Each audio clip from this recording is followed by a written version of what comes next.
지금 제가 읽고 있는 책은 짐 데이비스라고 하는 신학자가 쓴 책 중에서 탈기독교 시대 교회라고 하는 The Great Dechurching이라는 책을 읽어봤습니다. 이 책에 왜 많은 사람들이 이 교회를 떠나게 되는가, 또 어떻게 하면 교회를 다시 오게 할 수 있을까라고 하는 겁니다. 최근 25년간 미국 교회 내 약 4천만 명이 교회를 떠났습니다. 그런데 중요한 통계 중에 하나는 이 중에서 51%는 조건만 갖춰진다면 다시 교회로 돌아오겠다 이렇게 고백합니다. 그러면서 이분들이 공통된 이야기는 이 세상이 기다리고 있는 교회는 어떤 교회냐, 바로 하나님을 믿는 크리스찬들 모습 속에서 예수 그리스도를 보는 삶의 예배자의 모습을 보고 싶다는 겁니다. 즉 세상을 걱정해 줄 수 있는 그런 신뢰받는 교회가 필요하다는 것입니다. 그러면서 이 짐 데이비스 이렇게 이야기합니다. 첫 번째, 복음의 선함을 행동으로 증명하면 돌아오겠다. 두 번째는 올바른 신학을 가지고 전도에 힘쓰면 좋겠다. 그다음에 세 번째가 아주 중요합니다. 나의 안락함과 나의 편안함보다는 어렵고 힘든 이웃과 함께하는 나그네와 종의 삶을 사는 모습으로 크리스찬들이 변하면 교회를 오겠다라고 했습니다. 이 문제가 단순하게 미국 교회만의 문제가 아닙니다. 우리 한국 교회도 마찬가지일 겁니다. 세상은 우리를 바라보고 있습니다. 믿지 않는 사람들은 믿는 사람들의 삶의 모습에서 예수님의 향기까지는 안 나도 최소한 뭔가 세상하고 달랐으면 좋겠다라고 하는 걸 봅니다. 그러면 우리가 어떻게 달라져야 될까요? 라고 하는 겁니다. 이렇게 하기 위해서는 오늘 우리가 지금 읽고 우리가 묵상하고 있는 사도행전과 같은 그런 교회를 꿈꾸고 있습니다. 많은 교회가 사도행전과 같은 교회를 꿈꾸고 있습니다. 그래서 오늘은 이런 교회가 되기 위해서는 어떤 교회가 돼야 될까라고 하는 겁니다. 제가 결론적으로 말씀을 드리면 천국이 가정에서 이루어질 수 있도록 우리의 천국 같은 가정교회가 회복돼야 될 줄로 믿습니다. 어떻게 하면 천국과 같은 가정교회가 될 수 있을까요? 그런 교회가 되기 위해서는 성경적인 교회로 돌아가야 됩니다. 신약 성경의 100%는 가정교회입니다. 사도행전의 교회는 100% 가정교회입니다.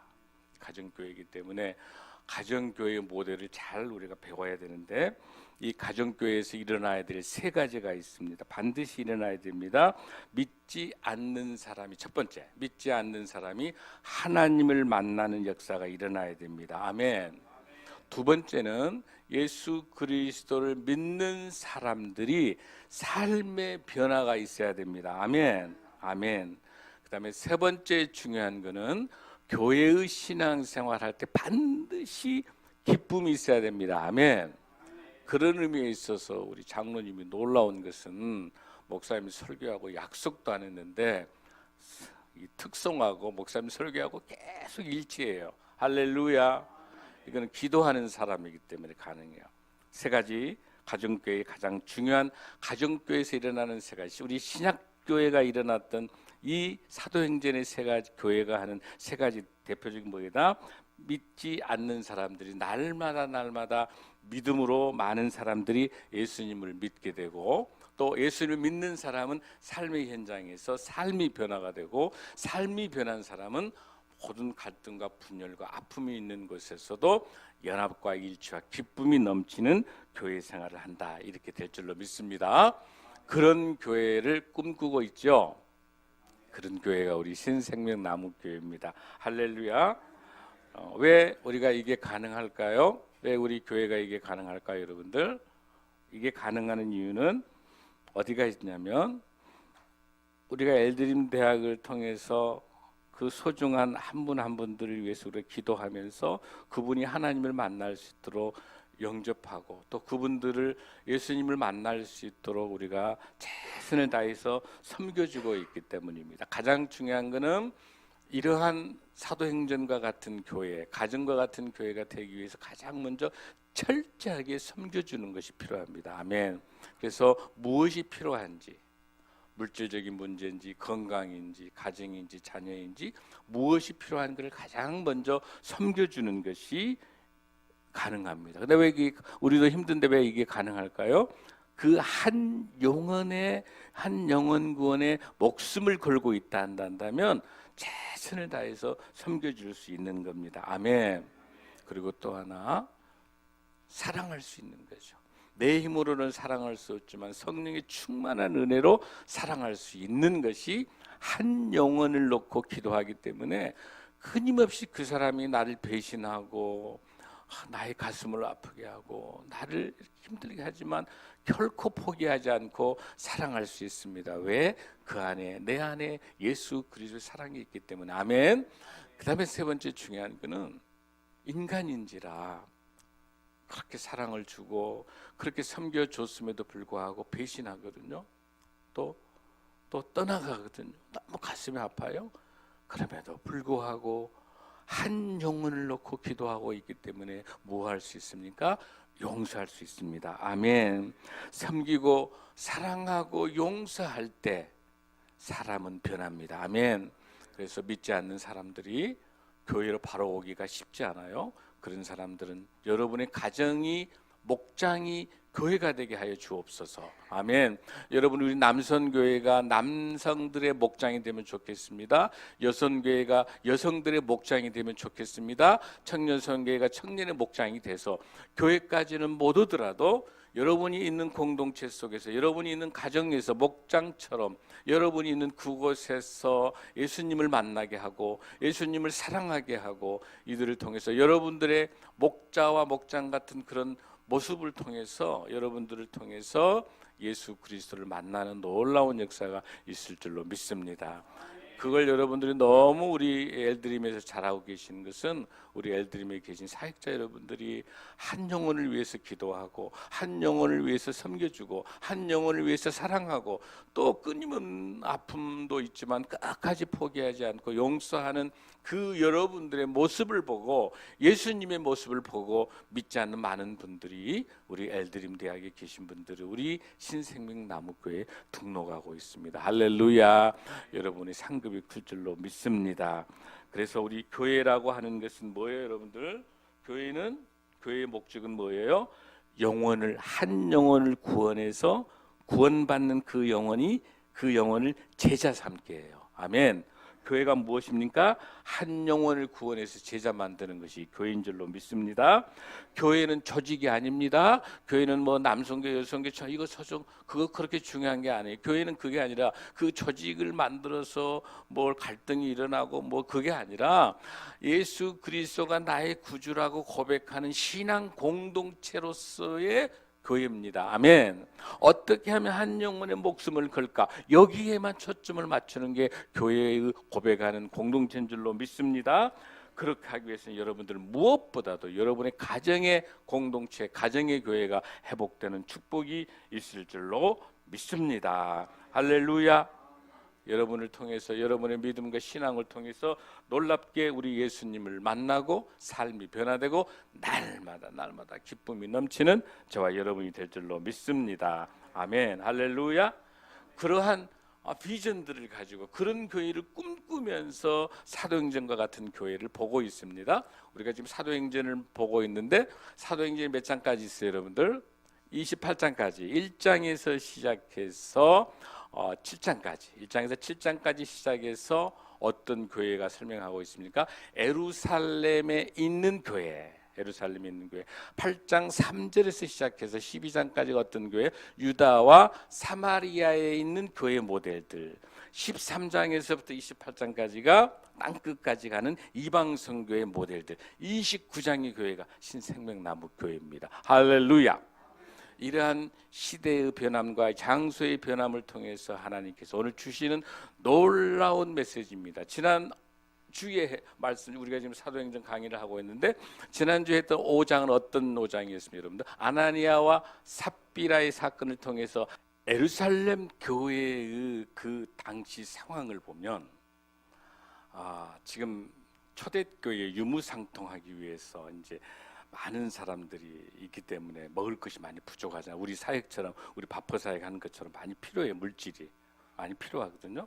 그래서 아나니아 삽비라 사건이 있는 이후에 근데 이 안에서 성도들 안에서 어떤 계층으로 나눠지냐면 600년 동안이나 있었던 그 유대인들, 이 유대인들은 바벨론과 아수르와 바벨론의 이런 침략에 의해 가지고도 끝까지 버티고 있었던 이스라엘의 그 유대인들 그 땅에 팔레스타인에 그대로 있었던 이 사람들을 뭐라고 부르냐면은 히브리파 유대인, 히브리. 그러니까 히브리어를 사용하는 여기서 말하는 거는 그 어떤 언어를 쓰는가요? 히브리 언어를 쓰고 있는 거는 본토박이 유대인들을 말하는 거죠. 그다음에 헬라파 유대인이라는 건 뭐냐면 그 당시 이제 아수르에 의해 가지고 많은 유대인들이 끌려갔잖아요. 포로로 끌려가 가지고 아수르가 망하고 난 다음에 BC 722년에 아수르에 망하잖아요. 망해 가지고 다 끌려가 북이스라엘이 끌려가면서 사마리아 그 지방 같은 경우도 아수르에 있는 그 군인들 아수르 사람하고 섞어버려가 혼혈이 돼버린 거죠. 그래서 사마리아인 우리가 말한 온 유다 사마리아라고 하는 그 지역은 이방인 피가 섞어 있으니까 개돼지로 취급한 거예요. 정통파 유대인들 입장에서는. 그러니까 북이스라엘은 아수르를 망하면서 거기 갔던 모든 사람들이 끌려가서 포로로 갔었던 사람들하고 다시 BC 586년에 아수르가 어디에 망하죠? 바벨론에 망하잖아요.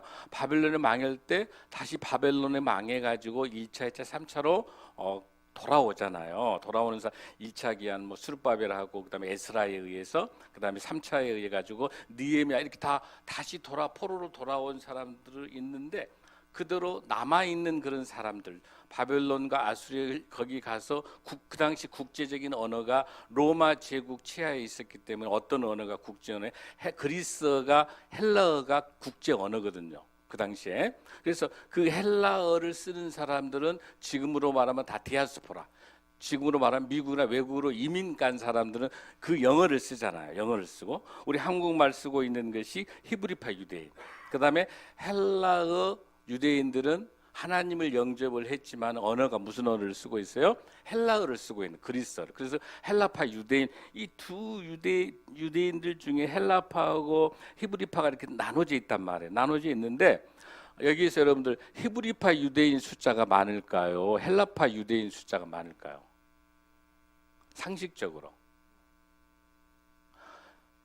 본토가 많잖아. 본토 유대인이 훨씬 많죠. 히브리파 유대인이 훨씬 많죠. 헬라파는 이민 갔다가 돌아왔으니까 좀 숫자 적을 거 아니야. 또 적어요? 그러다 보니까 이제 자 유무상통하기 위해서 해야 되는데 무슨 사업이 필요해요? 특히 성경에서 우리 한번 볼까요? 출애굽기 22장 21절 23절까지 한번 보겠습니다. 시작. 너는 이방 나그네를 압제하지 말며 그들을 학대하지 말라. 너희도 애굽 땅에서 나그네였음이라. 너는 과부나 고아를 해롭게 하지 말라. 내가 만일 그를 해롭게 함으로 그들이 내게 부르짖으면 내가 반드시 그 부르짖음을 드리리라. 아멘. 무서운 이야기죠. 하나님께서 뭐라 그럽니까? 고아 과부와 나그네들을 불쌍한 사람들을 돕지 않으면은 하나님께서 용서치 않겠다 그러죠. 무서운 이야기를 하시는 거예요. 반드시 그 불쌍한 사람들이 하나님 내가 먹고 살기 너무 힘들어요 도와달라고 하면은 하나님께서 어떠신다? 들으시고 하나님이 역사하시는 가진 자들 것을 어떻게 하겠다 하나님께서 어떻게 역사를 하시는지는 하나님께서 부르신다고 말씀하신 거죠. 그러면서 우리에게 하나님께서 주신 놀라운 말씀 중에 하나가 뭐가 있어요 여러분들? 놀라운 말씀 어디가 있어요? 6장 1절에서 그때에 제자가 많아졌는데 헬라파 유대인들이 자기의 과부들이 매일의 구제에 빠짐으로 히브리파 사람 원망하니. 무슨 뜻이에요 여러분들? 지금 먹고 살기 힘든 과부가 있는데 히브리파 과부가 있고 헬라파 과부가 있는데 이 중에서 누가?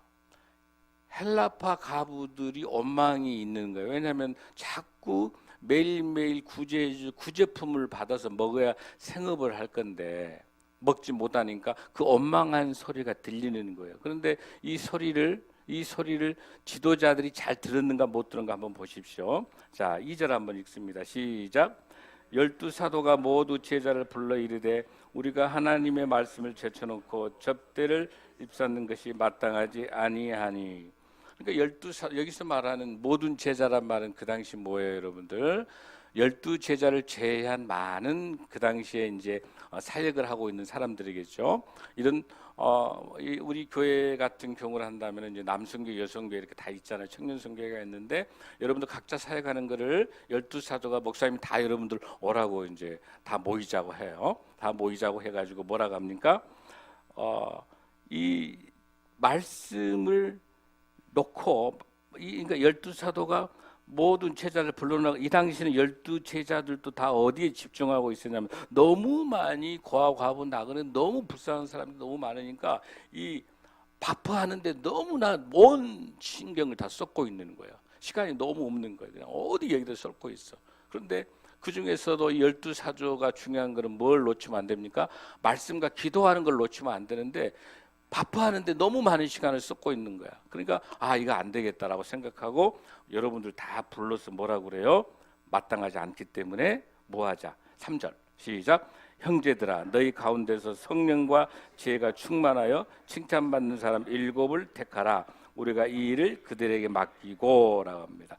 놀라운 것은 뭐냐면 이 6장 1절의 그때라고 하는 것은 바로 앞장 5장 42절이에요. 그 40이 어떤 사건이었냐면 날마다 성전에 있든지 집에 있든지 예수님을 나의 그리스도라고 가르치기와 전도하기를 그러니까 예수님이 나의 구주시고 예수님이 나의 구주고 예수님을 전도하면서 했던 그런 그 일들을 한참 하고 있을 때에 뭐가 빠뜨려 본 거지. 헬라파 가부들에게 먹을 것이 제대로 공급이 안 되고 있으니까 원망도 있고 불평한 게 있으니까 빨리 제자들이 다 불러서 누구를 이제는 그 일을 감당할 수 있는 사람들을 찾아야 되겠다라고 하는 것이 이 본문에서 나타나고 있는 거죠. 그러면서 그 형제들아 놀랍죠, 여러분들. 이 안에 헤브리파 헬라파 유대인들이 다 섞어져 막 싸우기도 하고 다투기도 하는데 이 뭐라고 지금 부르 제자들이 뭐라고 부르고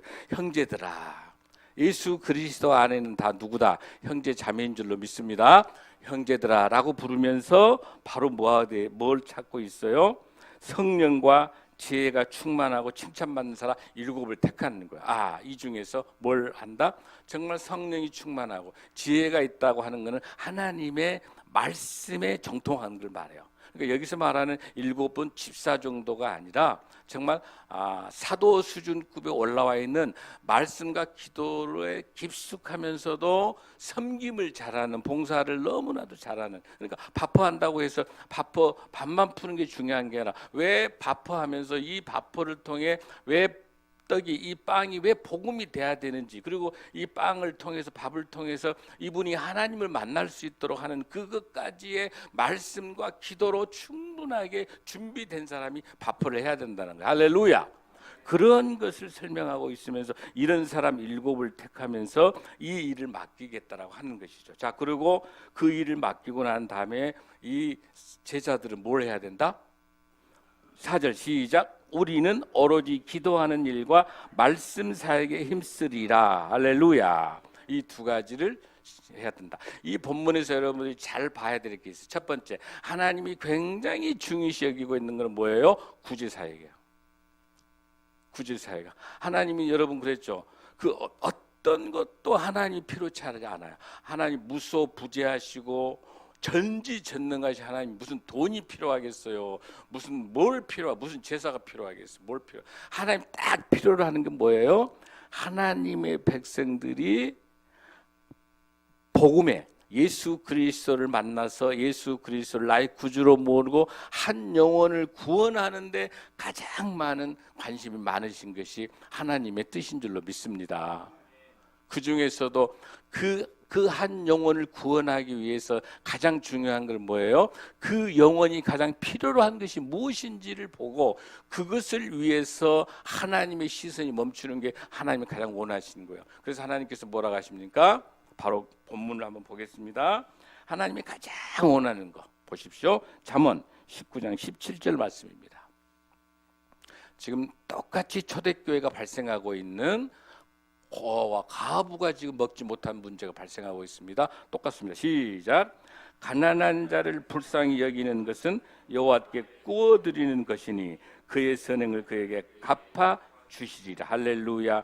하나님이 딱 한 가지, 가난한 사람을 돕는 것만이 하나님한테 빚지게 하는 거. 할렐루야. 저와 여러분 하나님에게 빚지게 하는 멋진 인생 되십시다. 그리고 하나님께서 그냥 넘기지 않으시고 어떻게 하신다? 그 저와 여러분의 무엇을 선행을 반드시 갚아주신다. 할렐루야. 당대에 아니면 자손대에 만대에 반드시 하나님이 갚아주실 줄로 믿습니다. 그래서 그 일들을 정말로 잘할 수 있는 7 집사를 세우도록 하나님께서 말씀하고 계십니다. 자, 그러면서 그 7 집사를 말할 때 제일 중요한 게 이걸 세우면서 우리가 먼저 분명히 놓지 말아야 될 것은 뭐냐면 첫 번째 이 메시지 주는 귀중한 교훈이 하나 있습니다. 어떤 상황과 환경이 발생하면 변명하지 말고 바로 주님 앞에 순종하는 것이 중요해요. 할렐루야. 여기서 히브리파 유대인들이 좀 숫자도 많고 그러니까 거드름도 필 수 있고 제자들이 야야 뭐 적당하게 뭐 몇 명 되지도 않는 헬라파 노인들 과부들 그냥 이렇게 넘어갈 수도 있는 문제잖아요. 그러나 그냥 넘겨가지 않고 그 극히 소수인 헬라파 과부들의 배고픔에 대한 소리를 12 제자들이 신중하게 받아들였다는 사실. 할렐루야. 작은 음성의 목소리를 들어야 될 줄로 믿습니다. 사랑은 작은 곳에서 보이는 거예요. 그걸 볼 수 있어야 돼. 작은 것을 놓치면 안 된다는 거. 함부로 하면 안 되는 거예요. 작은 걸 함부로 하면 안 되는 거예요. 작은 것을 놓치지 않는 그 12 제자들이 그걸 보고 사도들이 다 불러내는 거. 그러고 나면 더 중요한 건 뭐냐면 잘못된 것을 변명하지 말고 바로 시인해야 돼. 할렐루야. 잘못할 수 있습니다. 우리가 아무리 목사님이 잘하고 훌륭하게 잘 리더십을 갖고 있다 하더라도 목사님이 인간인지라 목사님도 실수할 수 있는 거예요. 목사님도 부족할 수 있는 거예요. 여러분들도 전도사, 장로 다 잘못할 수 있는 거예요. 그럴 때 저와 여러분 모두 다가 잘못한 것이 발생할 때 주님 잘못했습니다. 바로 순종할 내 XX 고집 부리지 말고 바로 주님 앞에 항복하는 것이 축복인 줄로 믿습니다. 여기서 이 큰 잘못도 아니지만 사도들이 바로 잘못을 회개하고 그 몇 명 안 되지만 헬라파 과부들이 굶어가는 것을 그대로 두지 않고 바로 기도와 말씀에 전념하면서 그 일을 정말로 잘할 수 있는 7 집사를 세우는 이 지도자의 모습을 보고 저와 우리 한국교회와 우리 대한민국이 지도자가 정직했으면 좋겠습니다. 할렐루야. 잘못하면 잘못했다고 시인하고 그리고 우리 국민들에게 잘못을 구하고 또 교회가 잘못한 거 있으면 목사가 장로가 권사들이 구하고 성도들이 잘못을 구하고 정직하면 그게 답입니다. 할렐루야. 이 모습을 우리가 회복해야 될 줄로 믿습니다.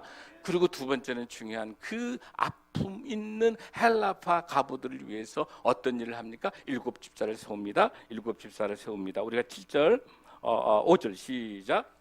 온 무리가 이 말을 기뻐하며 믿음과 성령이 충만한 사람 스데반과 빌립과 프로고라와 니가노르와 디몬과 바네와 유대교에 입교했던 안디옥 사람 일골라를 택하여 할렐루야. 할렐루야.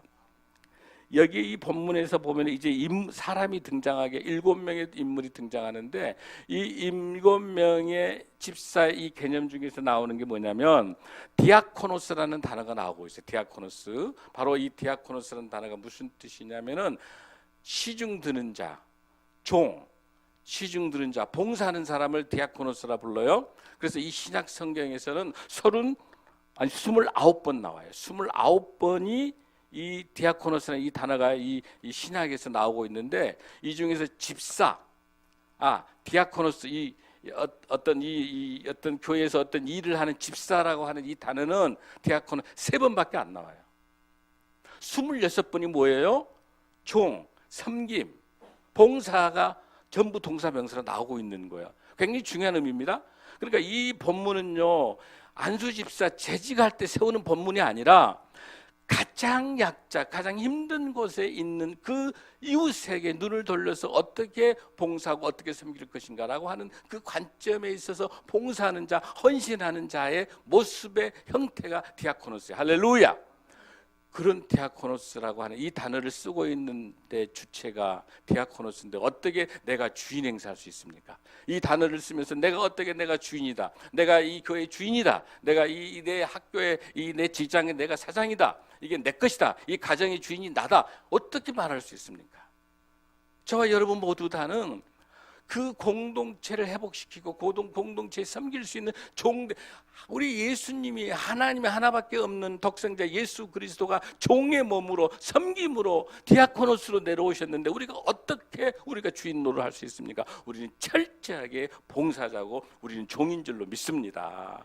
그런 모습의 7명의 집사를 지금 찾고 있는데 그 중에서 제일 먼저 누가 나오고 있습니까? 스데반이 나오고 있습니다. 제일 마지막에 누가 나오고 있습니까? 다른 사람들은 다 똑같은데 마지막에는 지명 하나가 나오고 있죠. 지명이 뭐라고 나옵니까? 안디옥 사람 니골라라 나옵니다.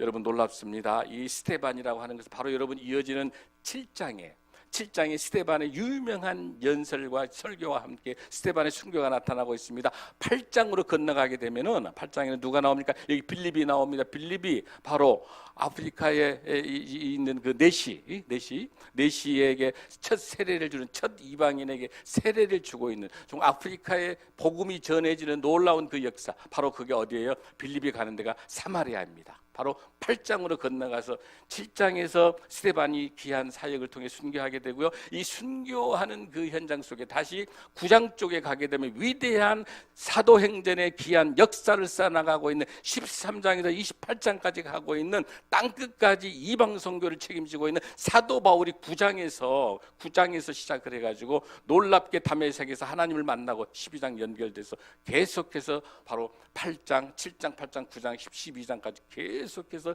이방 선교가 연결되고 있는데 온 유다와 사마리아라고 하는 그곳에서 역사가 펼쳐지고 있는 이곳이 바로 이 스데반과 바로 누굽니까? 빌립을 통해 역사하고 있는 그 인물이 7집사가 나와. 단순하게 바퍼해주는 정도의 수준에 있는 사람이 아니라 이 작은 것에 성실한 이 7집사를 통해서 하나님이 역사하시는데 땅끝까지 복음을 전하고 있습니다. 더 놀라운 것은 안디옥에 있는 거기 나와 있는 니골라라고 하는 것은 뭡니까? 나중에 지금은 에루살렘 교회가 나타나지만 나중에 무슨 교회가 이방 교회가 안디옥의 교회가 생기죠. 그 안디옥의 교회가 세워지는 이방 선교 땅끝까지 연결시키는 그 첫 기초를 마련할 수 있는 7집사들을 통해서 교회가 든든하게 서가는 성령의 역사를 우리가 잘 볼 수가 있습니다. 할렐루야.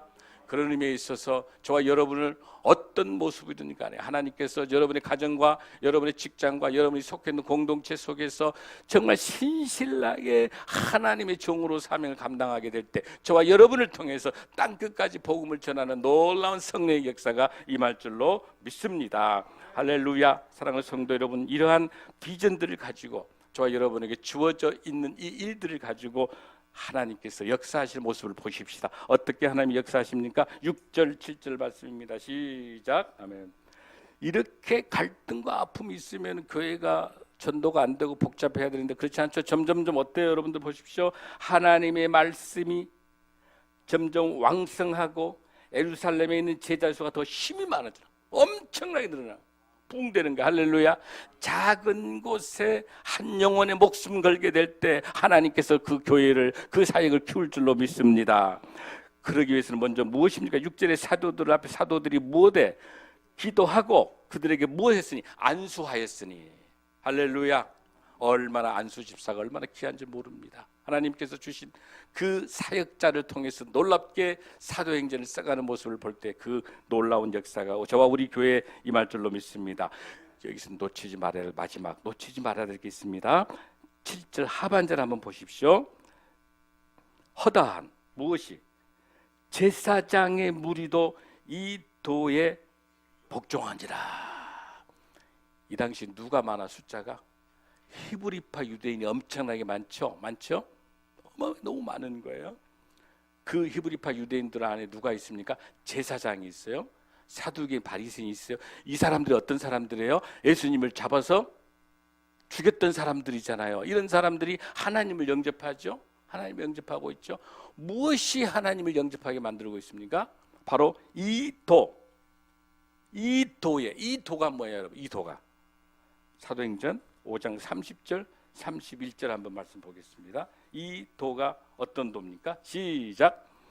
너희가 나무에 달아 죽인 예수를 우리 조상의 하나님이 살리시고 이스라엘에게 회개함과 제사함을 주시려고 그를 오른손으로 높이사 임금과 구주로 삼으셨나니라. 아멘. 32절에도 보니까 이 일이 우리의 증인이라고 말하고 있어요. 할렐루야. 예수님이 십자가에 돌아가시고 3일 만에 부활하신 사건, 부활에 대한 사건과 우리 죄를 다 사하여 주신 죄의 속죄함과 우리 회개할 수 있는 성령의 은혜를 가리키는 그 도가 누구를? 바로 바리새인들도 제사장들도 주님 앞으로 돌아오는 역사가 있겠다고 믿습니다. 할렐루야. 여기서 우리가 놀라운 은혜가 하나 있습니다. 이 본문이 주는 중요한 의미는, 결론이 뭐냐면, 본격적으로 사도행전이요, 여러분들. 사도행전이 8장에서 시작해가지고부터 7장에서부터 시작해서 본격적으로 누구 중심으로 변하냐면 히브리파 유대인에서 헬라파 유대인으로 변하면서 13장 이후 사도 바울 이후는 완전히 헬라파 유대인이, 소수의 헬라파 유대인이 성경의 역사를 땅끝에 복음을 전해서 대한민국까지 복음이 온 거예요. 할렐루야. 여기 놀라운 것은, 그러나 히브리파 유대인들이 든든하게 정말 넓은 마음으로 여기 나타나 있는 7 집사 이름이 전부 다 히브리 이름이에요, 헬라 이름이에요? 헬라 이름입니다. 교회는 다수결이 아닙니다.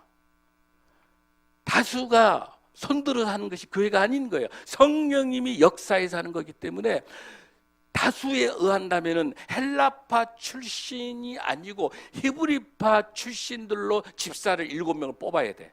다수결이면. 하나님은 그렇게 하지 않습니다. 소수 중에 소수고, 히브리파 유대인들이 이 나라 유대 이스라엘을 지키기 위해서 몸부림치고 고난을 겪고 전쟁 치르고 버티고 있었던 사람이 저기 전쟁을 피해서 떠나가 포로로 갔던 사람들한테 너희들은 내가 고생할 때 없었잖아, 무시할 수 있잖아요, 헬라파를. 그럼에도 불구하고 약자인 헬라파 유대인들을 7명을 7 집사로 세웠기 때문에 든든한 히브리파 유대인들이 든든한 기둥이 되고 정체성을 가지고 복음을 딱 지키고 있었기 때문에 헬라파 유대인들이 땅끝까지 복음으로 전하는 역할을 할 수 있습니다. 할렐루야.